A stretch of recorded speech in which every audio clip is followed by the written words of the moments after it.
반갑습니다. 반갑습니다. 자, 오늘 일기법에 이제 이번 시간에 하면 일기법이 이제 다 마무리합니다. 일기법을 다 끝나면 이 책을 만드는데 이 책이 이제 다 끝나요. 오늘 뭐죠? 제목이 정전 수행편, 일상수행과 훈련법 요 파트는 이제 끝나는 것 같습니다. 오늘 일기법 중에서 정기일기법을 할 건데요. 자, 이 정기일법도 조항이 4개가 있어요. 하나가 정기일법이 뭐냐면 한 조목이 작업시간 수가 있고요. 또 한 조목이 수입지출 있고, 그 다음에 심신작용 처리건, 그 다음에 감각감상, 이걸 이렇게 기재하도록 돼 있어. 이게 4조항으로 돼 있습니다. 뭘 한번 좀 훑어서 한번 해볼까 합니다. 자, 근데 여기서 지금 고민스러운 게 어떤 언어냐면 일기법의 규정이 어떻게 되어 있냐면 우리 그 정전을 보면 정전 70쪽에 보면 이렇게 되어 있어요. 학원이나 선원에서 이렇게 규정이 첫 번째 나옵니다. 학원이나 선원에서 훈련받는 공부인에게 정기 일기법을 훈련받는 공부인에게 당일 내, 여기서 당일 나오죠, 당일.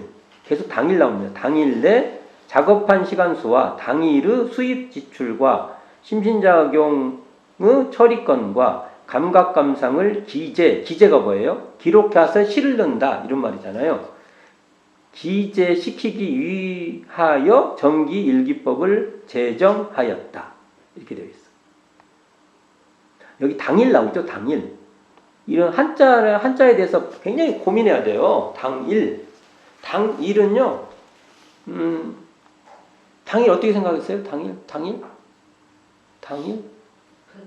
그날? 그렇죠. 그날이 맞습니다. 이걸 매일로 번역하면 안 돼요. 까딱 잘못하면 이걸 매일로 이렇게 읽어버려요. 이 오류가 커요.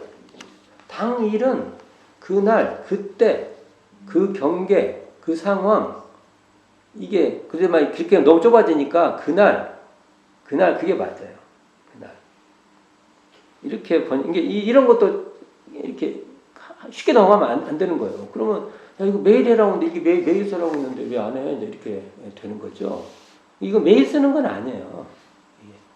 당일이라는 걸 그렇게 해석할 수 있는 거죠. 그리고 감각감상이 있을 때 쓰는 거고, 심신작용 처리건이 있을 때 쓰는 것이에요, 이게. 그 당일, 그걸 쓰지, 그 당일에 없었던 걸 쓰지 말라는 거예요. 그렇게 번역하는 게 더 맞고요. 여기서 중요한 것은 학원이나 선원에서 훈련받는 공부인에게 이게 첫 번째 규정이에요. 그러면 학원이나 선원에서 훈련받지 않을 때는 정기일기를 안 써도 되죠. 여기 문장이 그잖아요. 근데 정기일기를 왜 빼나 쓰라고요?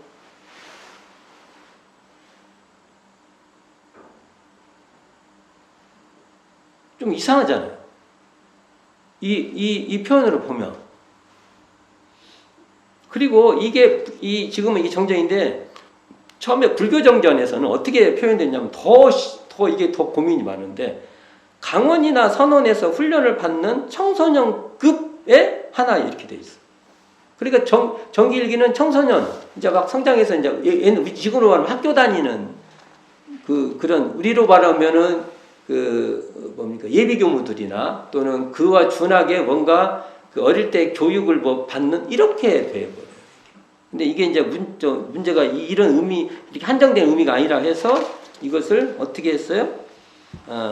학원이나 선원에서 훈련받는 공부인에게만 이 정기일기법을 쓴다. 그러면, 보세요.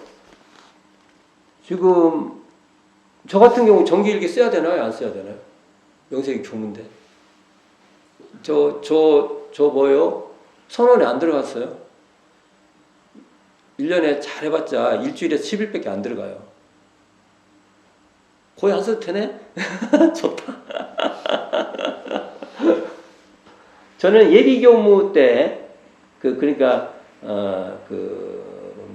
하여간 그때 수학기간이죠. 그러면 지금은 6년이지만 저희 때는 5년이었어요. 그때만 쓰면 저는 일생에서 거의 해결되죠. 그리고 이제 교무훈련 들어갈 때만 이렇게 쓰고. 그럼 땡이네? 아니, 봤잖아요. 여기 보면. 그리고 도대체 학원은 뭐고 선언은 또 뭐냐는 거예요. 이런 건 개념 정리가 안 돼 있습니다.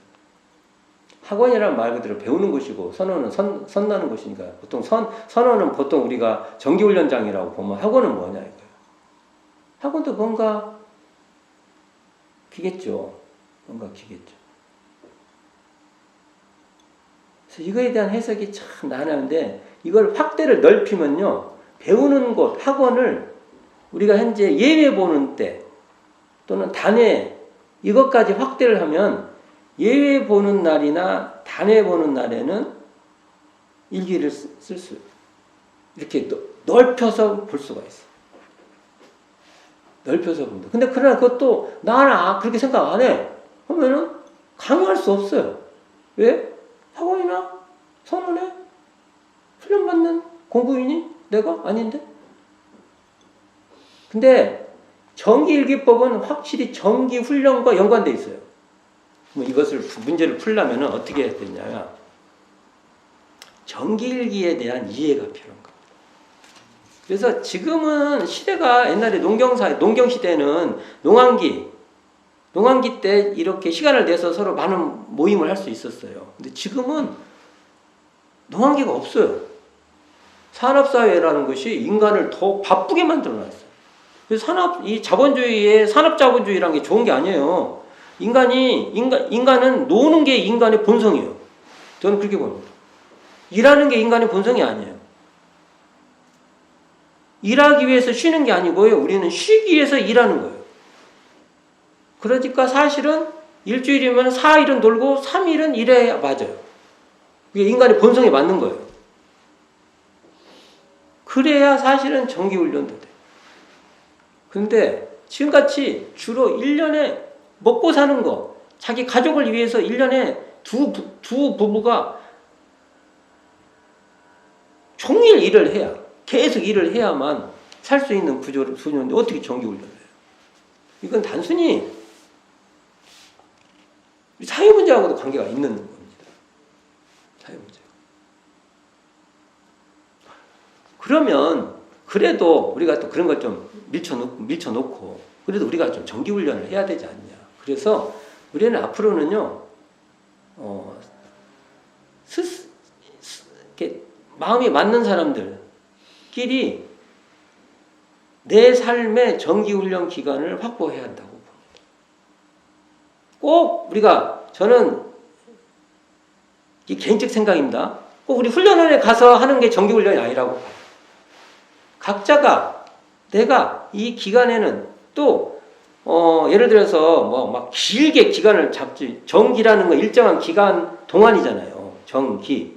일정한 기간 동안을 그래도 짧게 끊어서도 여러 차례 할 수도 있고. 그래서 서로 뜻이 맞는 동기들끼리 서로 그 사람들이 결제를 하고 해제를 할 수 있는 그게 필요하다. 꼭 공식적인 곳에서만 해야 된다고 하는 것은 그건 또 그렇게 이제 해야겠죠. 말을 해야겠지만 공부하는 우리들은 우리가 알아서 해야 한다고 봅니다. 우리가 우리의 시간을 확보해서 그래서 다행히 우리가 온오프라인이 지금 많이 발달되어 있어요.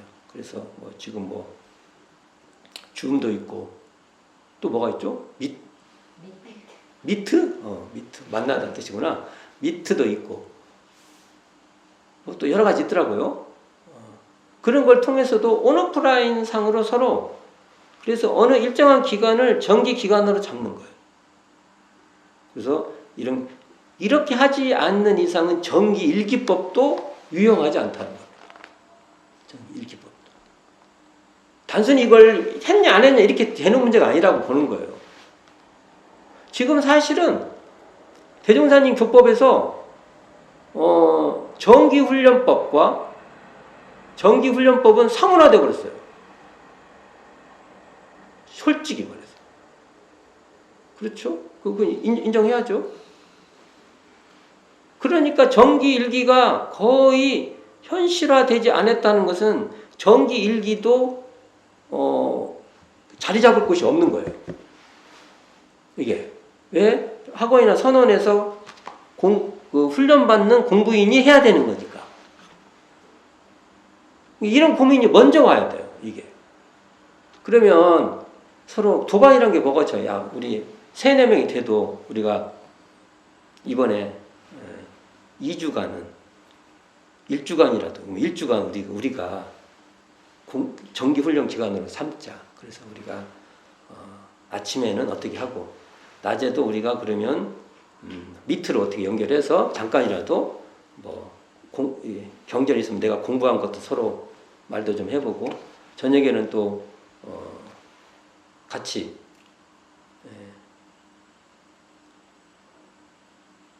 밑을 틀어놓고 서로 밑상에서도 연불도 하고 일기발표도 하고 오늘 지금 하려고 하는 이 정기 일기법도 이날 그때 같이 해보는 거예요. 이렇게 되지 않으면 이 시스템이 안 움직여요. 단순히 이것을 해석한다고 이게 장땡이 아니라고요. 조건이 안 돼요. 조건 형성이 안 된다고요. 조건 형성. 저는 이제 동기들끼리 도반들끼리 공부인 내가 공부인 쓴다는 말 꼭 안 써. 참 입이 방정이야.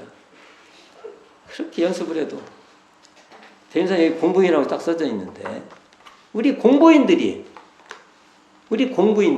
서로 모여서 이런 일을 해야 된다고.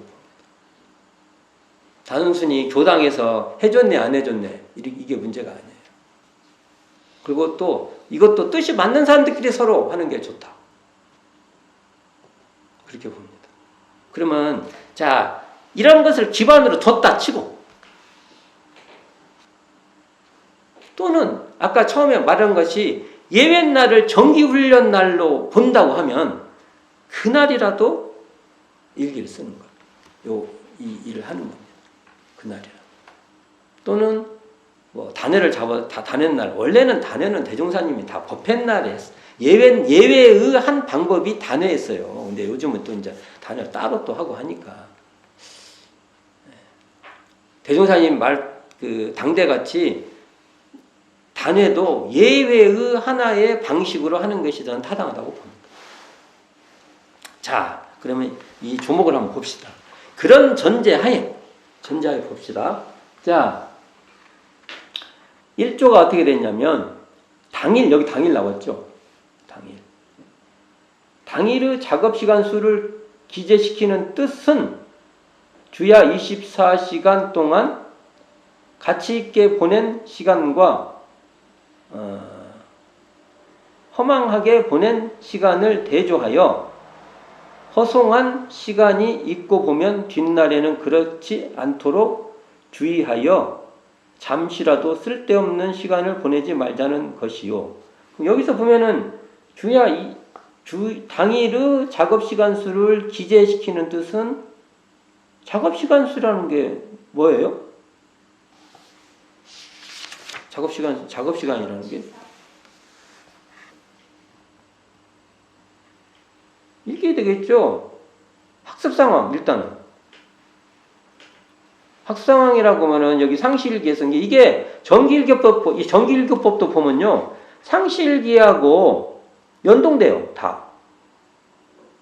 이거 보면 그러면 이 작업시간 수니까 우리 옛날에 저희 학부 때 일기 보면 일기장 24시간을 이렇게 시간을 쭉 놓고 저희가 이제 일기 쓸 때 이때는 뭐 했고 해가지고 대충 뭐 계산해가지고 밥 먹는 시간 몇 시간 쉬는 시간 몇 시간 그다음에 학습 시간은 몇 시간 그다음에 수양 시간은 몇 시간 이렇게 체크했었어요.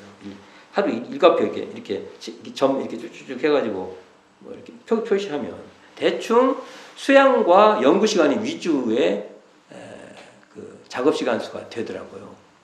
그렇다고 해서 작업을 했다고 해서 내가 일하는 시간 이런 것을 체크 잘 안 했던 것 같아요. 주로 수양과 연구 중심으로 이 시간을 일하는 것도 체크할 수 있겠죠. 예를 들면 여기서 보면은 오해할 것이 하나가 쓸데없는 시간, 허송 시간, 뭐 이런 말이 나오잖아요. 근데 이때 우리가 오해하는 것이 노는 시간, 쉬는 시간, 여유 있게 하는 시간을 그렇게 보면 안 된다는 겁니다. 이건 인간의 그 가치예요. 내가 좀 쉬는 건 인간으로서 너무나 중요한 거예요. 그날 너무 쉬면 안 되지만 그래도 자기 조정을 해서 쉬는 것은 다 인간에게 가치 있는 시간이죠. 그래서 이걸 허송세월을 어떻게 규정하냐면 주색낭유 이렇게 주로 말해요. 주색낭유. 또 다른 거 없나? 주색낭유 말고. 그러니까 대충 이런 거죠.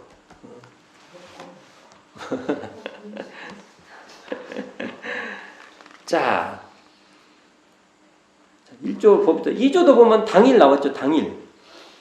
그러니까 그날. 이렇게. 당일의 수입 지출을 기재시키는 뜻은 수입 지출 기재죠. 근데 자, 여기서 수입 지출 기재를 보면 뭘 볼 수 있어요? 정기 훈련도요. 폐쇄된 곳에서 하는 게 아니에요. 이 대준사님 이 법을 보면.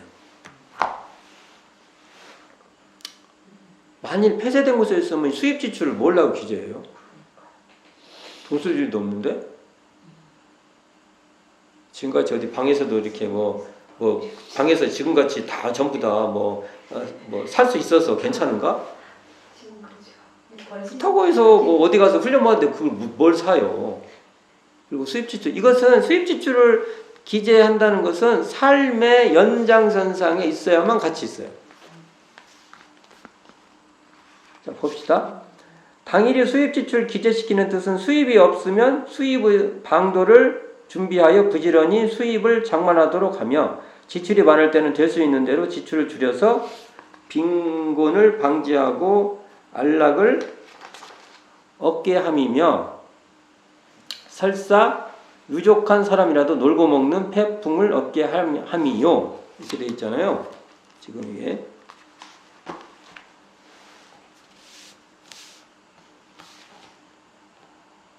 그러니까 대표적으로 이게 수입 지출이라는 것이 이게 가계부 쓰는 거잖아요. 옛날식으로 말하면 요즘은 가계부도 진짜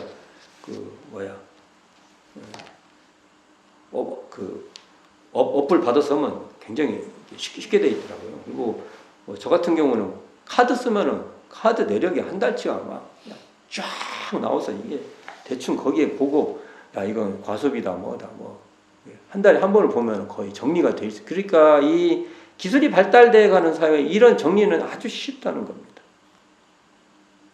체크해 보면은 자기 삶을 잘 조절해서 해수는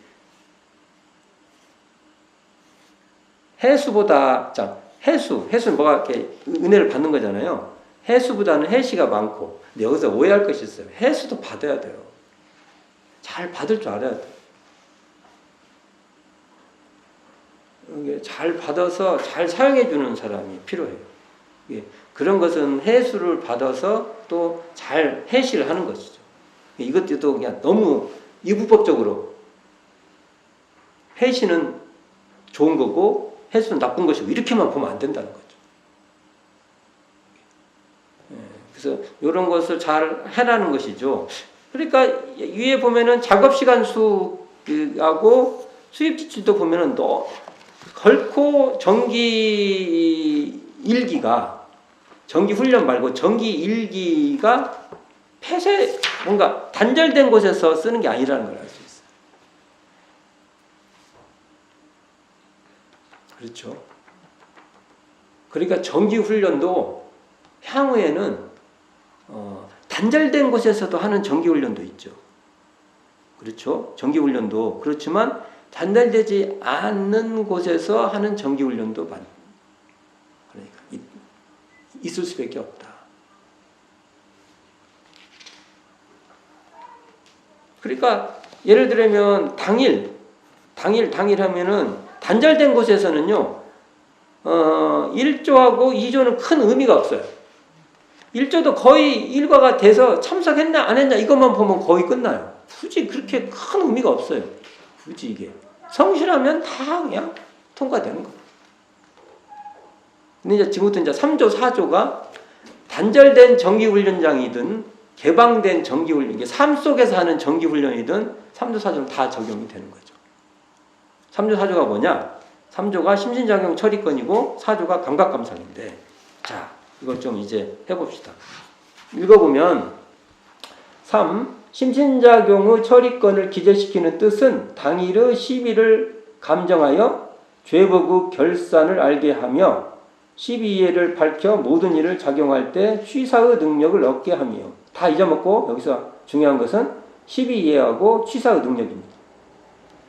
4 봅시다. 4. 감각이나 감상을 기재시키는 뜻은 그 대소유무의 이치가 밝아지는 정도를 대조하게 함이니라. 여기서 중요한 것은 대소유무의 이치가 밝아지는 거예요.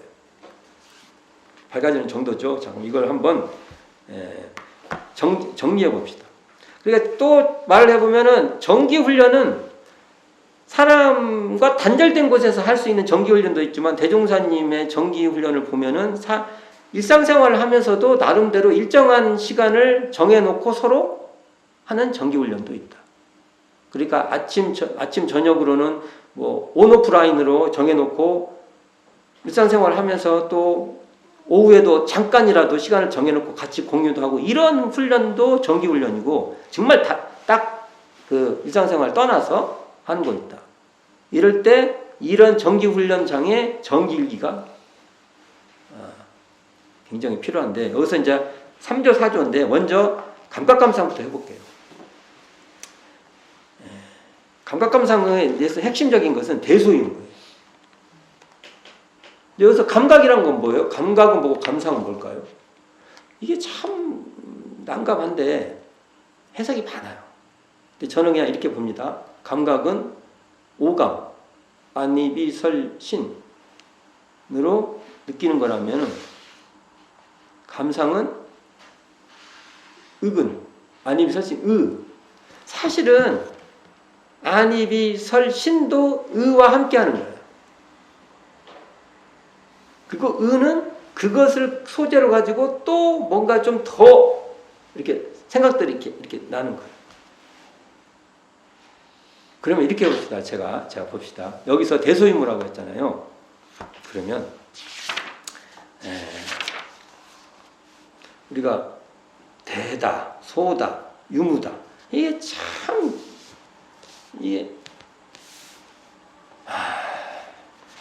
대소유무는 결국은 이런 쌍의 진리예요. 달리 말하면. 이렇게 봅시다. 우리가 대다 하면은 우주마녀의 본원이요. 그러면 이게 이제 우주마녀니까. 이것이 드러나는 것을 우리는 이 마음의 종교이기 때문에 마음에서 드러나요. 그러면 이걸 드러나게 하는 그 마음자리를 탁 잡는 것이 대자리예요. 말로 할 땐 이게 뭐 이런 것이 드러나는 것에 바탕자리가 있다.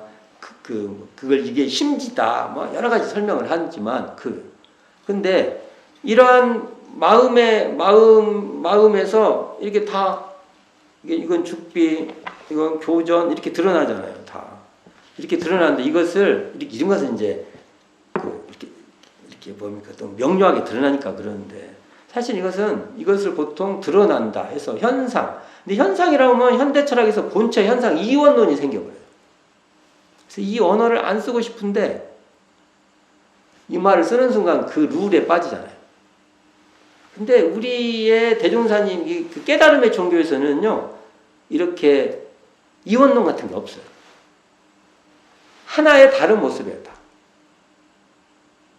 그래서 전체를 이론상이라고 하고, 이론상의 다른 모습이 대이기도 하고, 이론상의 다른 모습이 소이기도 하고, 이론상의 다른 모습이 유무이기도 하는 거예요. 그렇죠? 이게. 그러면 소는 드러나니까 차이도 있을 것이고, 다 틀려요. 다름이 다르잖아요. 차이도 있고, 차별도 있고, 특성도 있고, 개성도 있고. 그냥 아까 그 마음자리에서 다 드러나는 거. 유무는 뭐냐? 유무는 쉽게 말하면 변화인데, 변화. 그게 계절이 변하고, 음양이, 그래서 이것을 이제 논리적으로 음양이 서로 이렇게 변화한다. 이렇게 말하고. 우리 식으로 하면 인과가 변한다. 이렇게 말하는데 이걸 갖고 이제 혹은 진급, 혹은 간급, 은생어에 해생어 뭐 이런 용례를 쓰잖아요. 변화예요. 근데 그것도 어떻게 해야 이게 잘 드러나냐? 이 텅 빈 마음, 텅 빈 자리, 이 대자리에 내가 일체 선입견이나 어떤 그 뭡니까? 자기 기대감이나 자기 욕망이나 이런 좀 더 자유로울 때 이걸 더 확연하게 드러낼 수 있다. 그러니까 사실은 대자리가 드러났다는 것은 유무가 드러난 거예요. 말을 이렇게 나눠서 그랬죠. 대자리가 드러났다는 건 소자리가 드러나는 거고, 소자리가 드러났다는 건 지금 대가 역력한 거예요. 대가 지금 분명한 거예요. 이게 나눠서 이렇게 말로 하니까 이런 일이 이제 벌어지잖아요. 근데 이렇게 이론적으로 말을 해라는 게 아니에요. 이게 감각감사. 내가 어느 날 딱 보는데 우울해졌어. 한참 우울하다가 탁 하다가 새가 파사사사삭 날아가는 걸 보고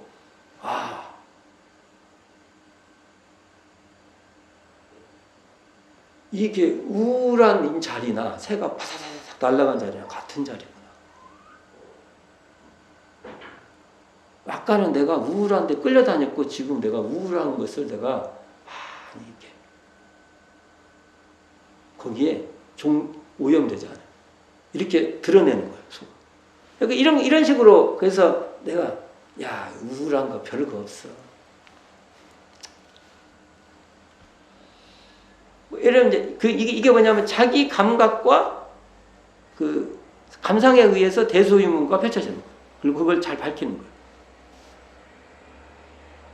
예를 들면 그런다는 거예요. 설명이 잘 된다는 거예요. 이런 것을 그때그때 가서 이 능력을 키우는 거예요. 그러면 심지작용 처리권은 뭐냐 이거죠. 심지작용 처리권. 심지작용 처리에서 핵심이 뭐예요? 여기 보면 처음에 당일의 시비를 감정하여 시비가 하나 나왔어요. 그 다음에 죄보고 결산을 알게 하며 여기까지 그냥 알아서 하세요. 그리고 뒤에 시비를 밝혀 모든 일을 작용할 때 취사의 능력. 그러니까 취사하는 능력인데 과연 취사하는 능력이라는 것도 뭐가 취사하는 능력을 잘하는 거예요? 여기 전제조건이 나온 거예요. 시비를 밝혀 이렇게 나와요. 그러면 시비가 뭐냐? 이게 과제 아닙니까?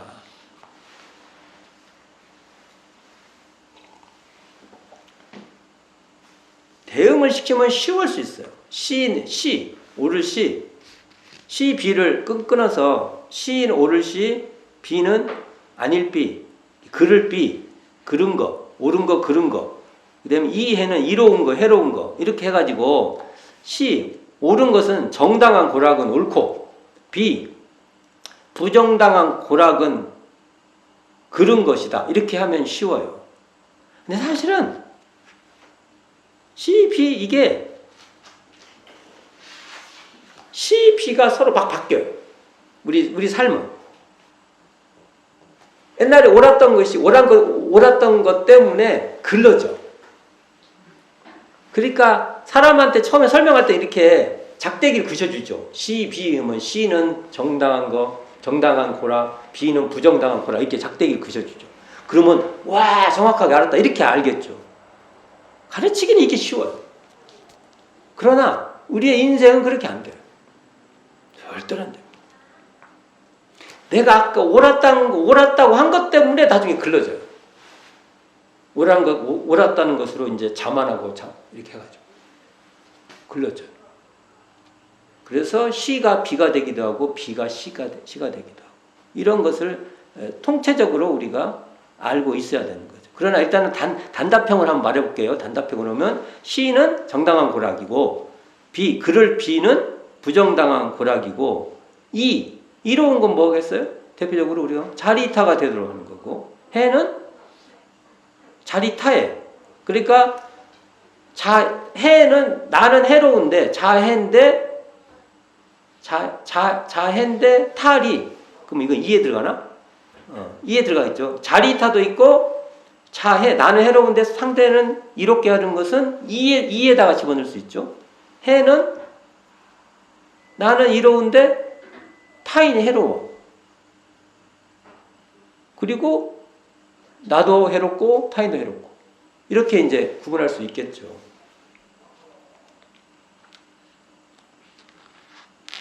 근데 이것을 어떻게 알아요? 자기 기준으로 그냥 정해? 쫙쫙 그리셔가지고. 그래서 앞에 대소유무가 항상 기준이 될 수밖에 없어요.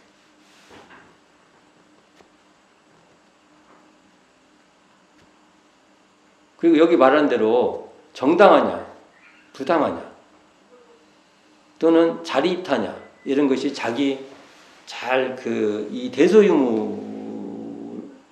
대소유무가를 밝히려고 하는 사람이, 그래서 우리 일반적으로 말할 때 양심을 지키려고 해요. 그리고 대소유무를 보면 대략 거기에 따라서 이 자리이타도 실행하고 정당한 고락도 실행하는, 그럴 때 취사의 능력이 생깁니다. 심신작용도 많이 써봐야죠. 근데 이 심신작용 처리권은요, 대종사님 당대 때 안 해요.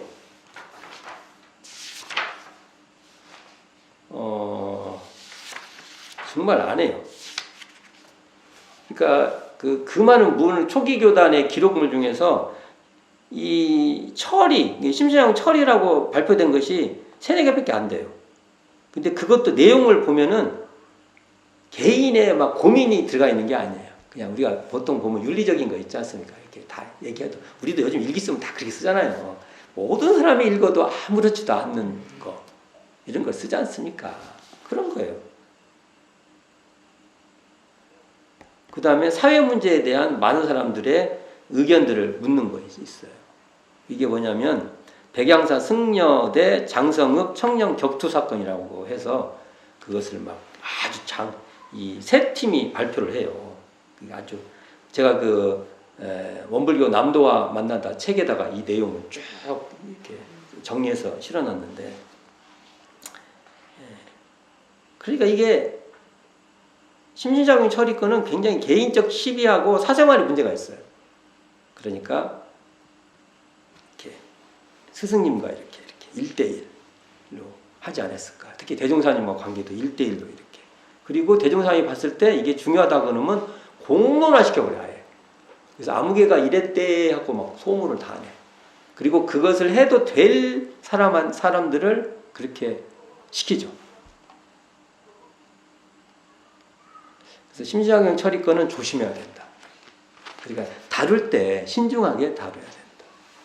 그리고 만일 심신작용 처리권을 서로 이렇게 교감을 했다면은 정말 자기 문제 이상으로 그것을 조심해서 다뤄야 됩니다. 특히 우리가 있잖아요. 남한테 옮기는 걸 뭐라고 하죠? 계문 중에? 하여간 이렇게 옮겨가면 안 되는 거죠. 한번 들어가면은 여기서 여기까지 끝. 이런 게 전제돼야만 됩니다.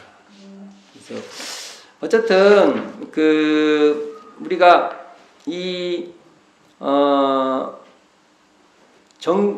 심신작용 처리권, 그 다음에 감각감상도 정기일교법의 한 조목이에요.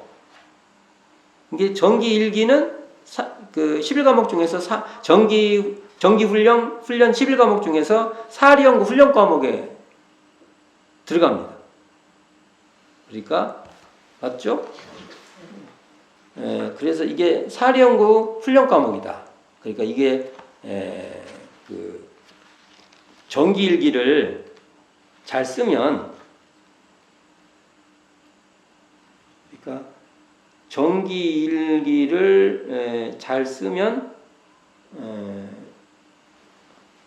우리가 연구력 여기 생기도록 하는 것이다. 그러니까 이게 사실은 아까 문자와 서식 얘기가 나왔는데, 이 정기일기 심신작용 처리권과 감각감상은 진짜 문자가 필요해요. 문자. 그래서 이 문장을 통해서 우리가 사리를 연마하도록, 이게 글이란 게 얼마나 중요하냐면, 글을 쓸 때 나를 잘 상당히 정확하게 드러납니다. 그래서 글도 써봐야 된다. 그렇다고 해서 이것을 정기일기를 막 맨날 써야 된다 이런 건 아닙니다. 이렇게 여기 필요할 때 당일이라는 것은 그 사건이 일어난 그날을 딱 써야지 이걸 가지고 다른 아침 막 끌고 와갖고 쓰는 것은 옳지 않다. 그래서 당일이라는 표현도 있고요.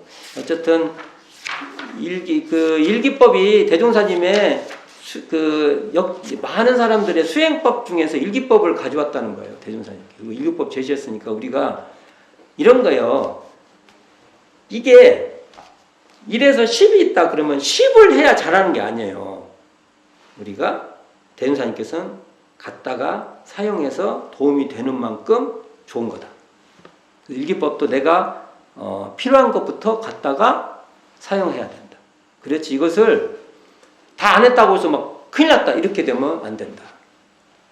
저는 그렇게 생각을 합니다. 그래서 오늘로써 훈련법과 관련된 것은 다 끝낸 것 같습니다. 그리고 이 책자 만들어서 오늘로써 마무리가 됐습니다. 아무쪼록 그 훈련법에 있는 모든 조목, 특히 일기법은 할 수 있는 것부터 하는 것으로서 점차적으로 확대돼가는 쪽으로 우리가 사용법을 개발했으면 좋겠다. 이런 생각이 듭니다. 자, 수고 많으셨습니다. 이상으로 마치도록 하겠습니다.